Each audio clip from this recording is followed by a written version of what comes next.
Hello all of you, welcome to the 5th week of the course Elements of Literature and Creative Communication. Last week we discussed poetry with specific reference to poetry written in England, British poetry. So, in this class we are going to focus on Indian English poetry.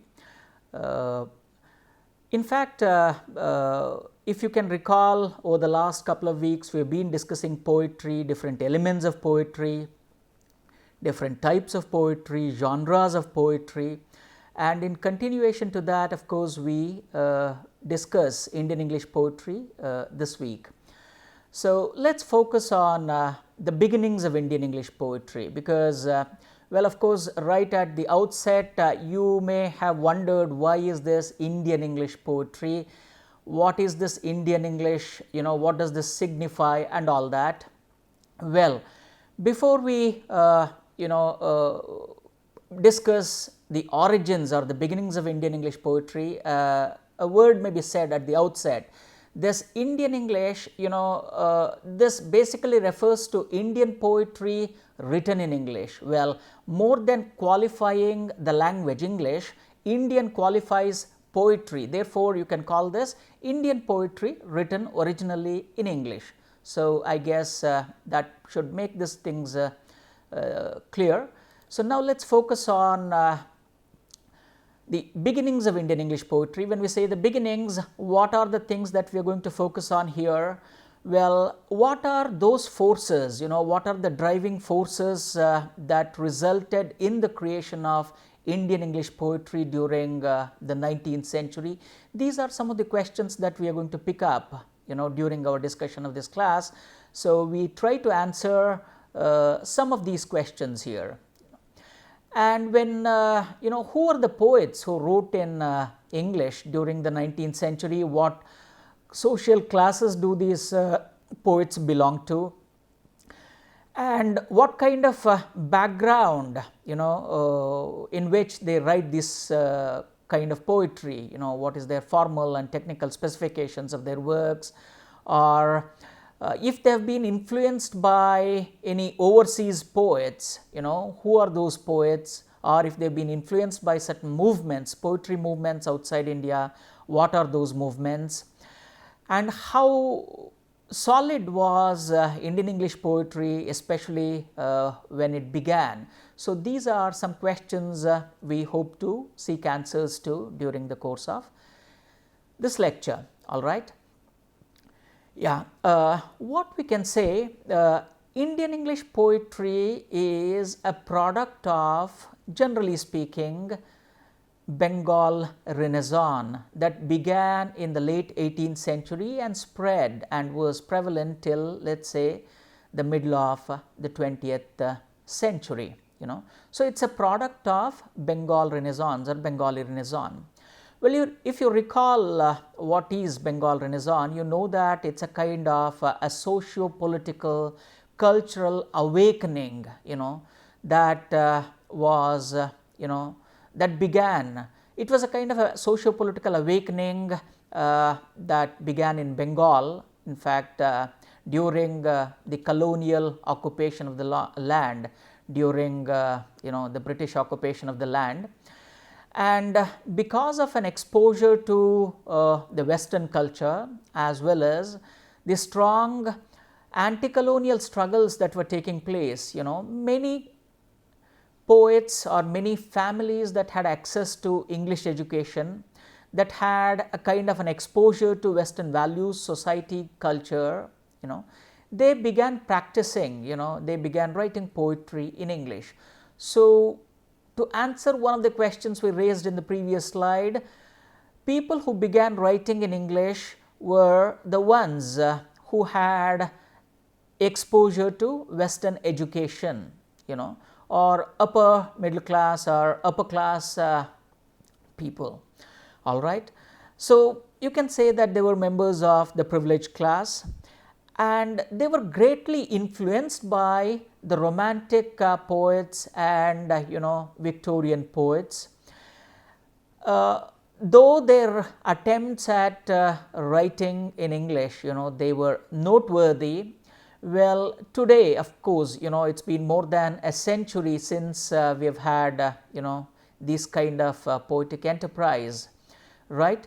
Now, looking back, we can say that though these were noble attempts, they lacked merit because they were overall, they were imitative in nature, or they were derived, they just had a derivative value, not so much as an innovative value. So, this is a kind of an overall picture.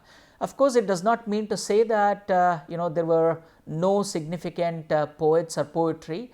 This is just a general characteristic trait that we have to keep in mind. But what we can say, the ground that these poets paved, the ground that they created later, of course, resulted in some extraordinary poets practicing in this language, so that we should not forget at this stage. Who were some of the significant poets who began writing poetry in English?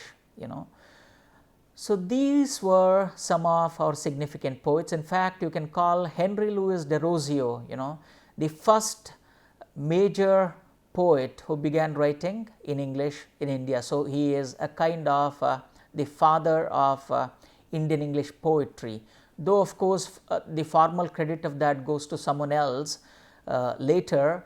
We can say that he is the pioneer. With him begins Indian English poetry. You have Michael Madhusudan Dutt and Toru Dutt and others. So, let us go and discuss what they write and some of their significant contribution to Indian English poetry. Before that, you can just make yourself familiar with a broad timeline of early Indian English poetry. So, once you acquaint yourself with this timeline, of course, things become clear, they fall in line. The first publication of Henry Derozio happened in 1827, so in that sense 1827 marks the beginning of Indian English poetry, because Henry Derozio publishes his first collection of poetry. It is just called Poems.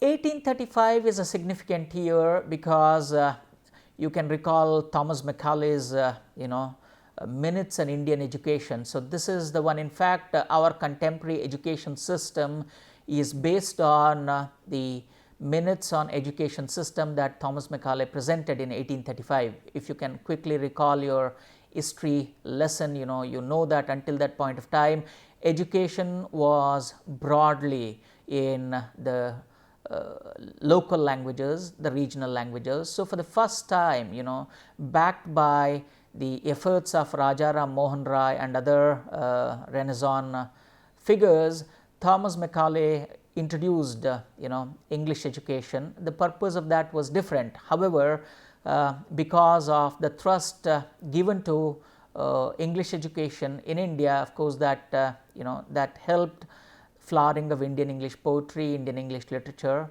in a significant way. So, therefore, that also marks an important year.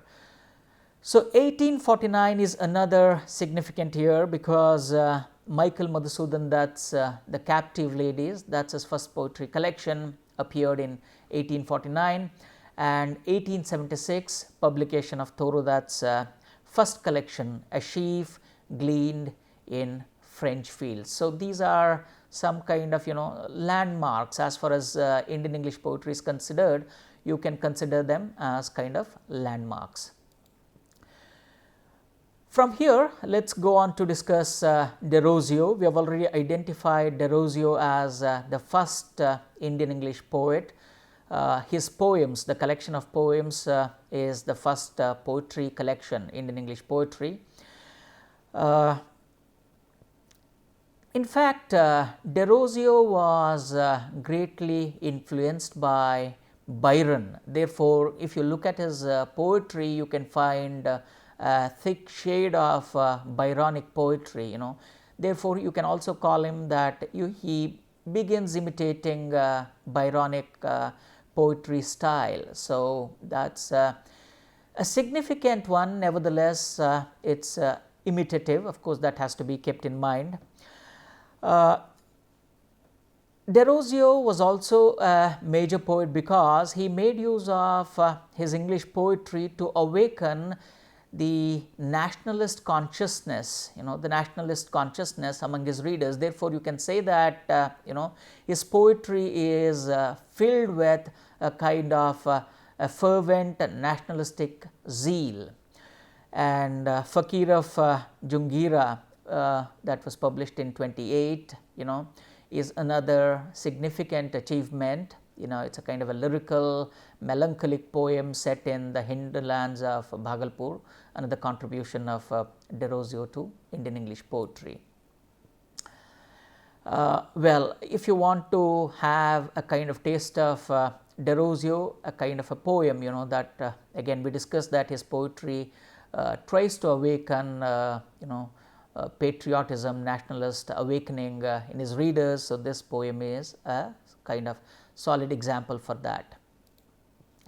From Derozio, let us move on to Michael Madhusudan Dutt. In fact, Michael Madhusudan Dutt plays a major role not just in shaping the contours of Indian English poetry, but in shaping the contours of Bengali poetry as well. Though Madhusudan Dutt began writing, of course, having access to Western education, and because of his aristocratic background, he was privy to English education. Because of all these things, though he began writing in English, soon he realizes that his muse was, he could not find his muse in English. On the other hand, he realized that he had, his contribution is elsewhere. It's actually in Bengali. Therefore, he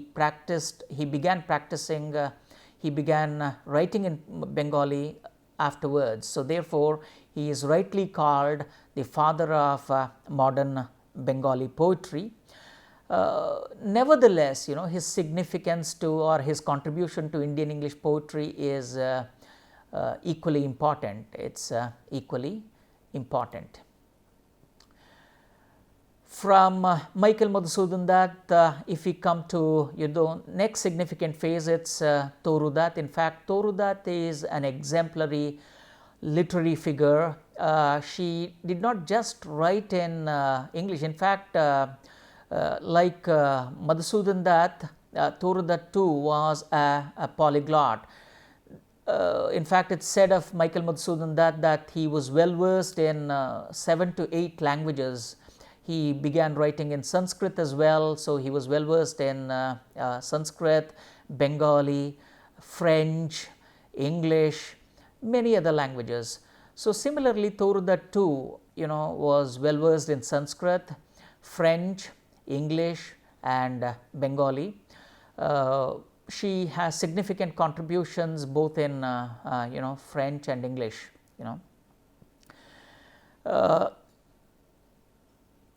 She has, of course, we have already identified that all these poets belong to aristocratic background, Bengali background. Nevertheless, she had a solid grounding in Sanskrit literature. Therefore, Sanskrit poetry and poetics act as a kind of a bedrock out of which her poems emerge. And that is also true with French literature, even because of her exposure to French literature. In fact, her first collection, we have already identified her first collection, A Sheaf Gleaned in French Fields. It's a collection of her poems, it's some of, in fact, significant amount of these,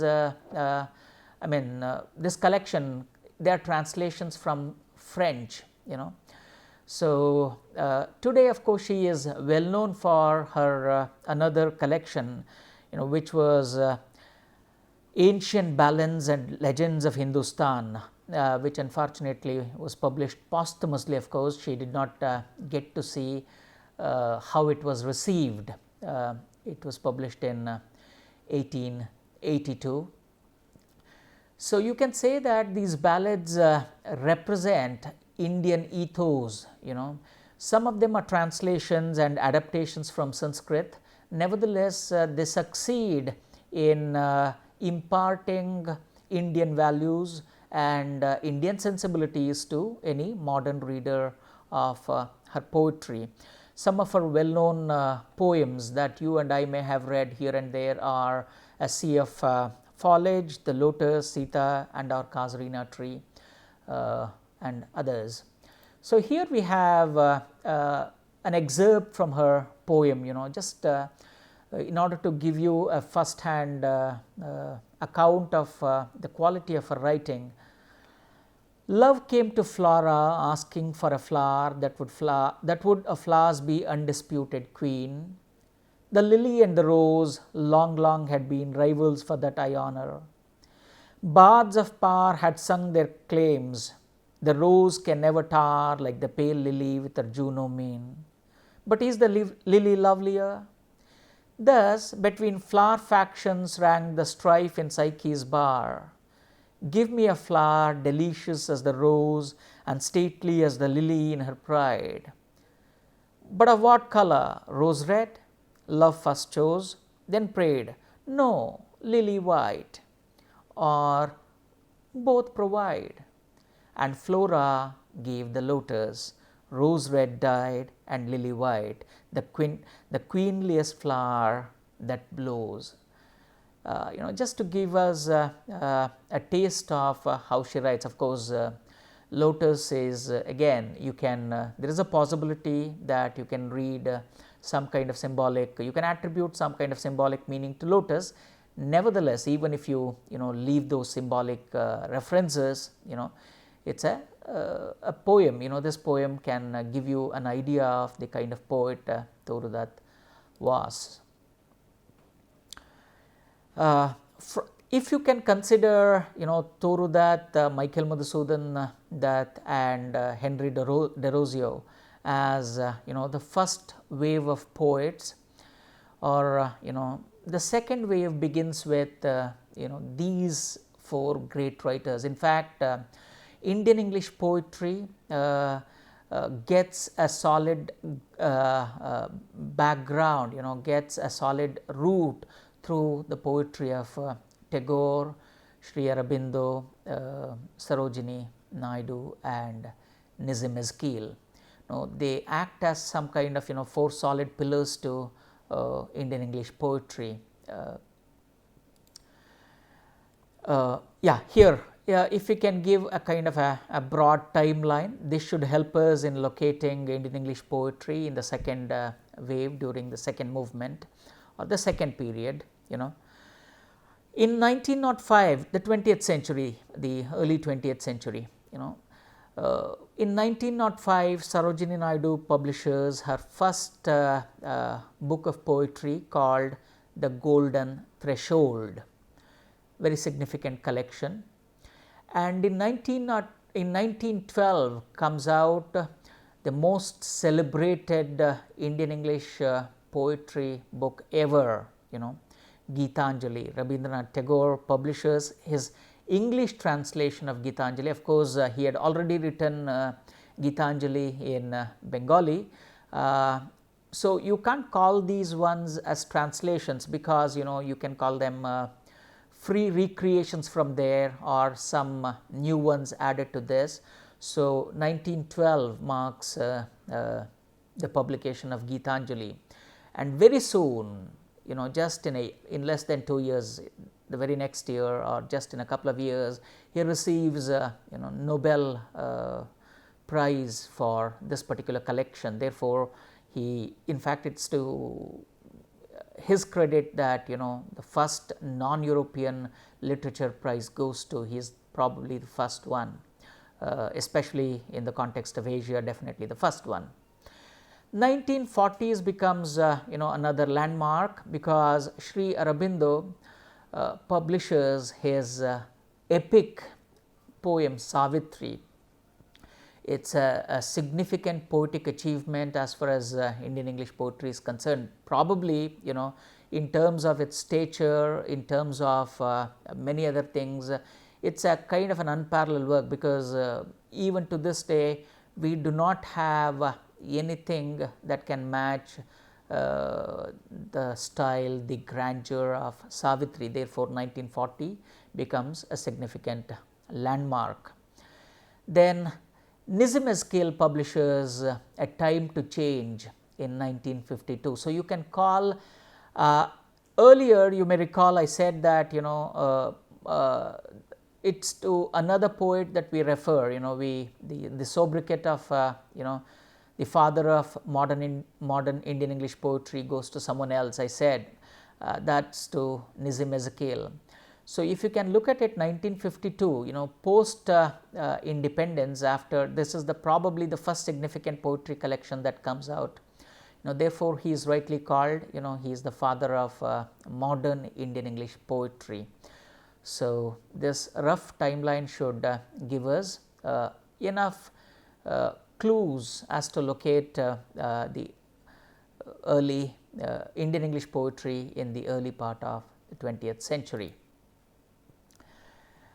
Tagore needs no introduction, not just in the literary circles, anywhere. In fact, like Mahatma Gandhi, Tagore too occupies a significant position in the cultural consciousness of India, in the collective cultural consciousness of India, for various reasons, because Tagore was truly a multifaceted personality. He was a kind of a genius, an artistic genius. So, he is well known not just for his poetry, he is well known for his novels, he is well known for his paintings, he is well known for his as an academic, and he is well known for his music too, because he goes on to establish a different genre of music, because until then you had Carnatic music, and before that Hindustani music. Now he contributes Rabindra Sangeet, the third significant contribution to the field of music, the Indian contribution. So, therefore, you can call him a versatile genius. And he also establishes a university, in Shantiniketan, and calls it Vishwa Bharati, of course, modeled on the best of both the worlds, the Western world as well as the Eastern world, the Indian one.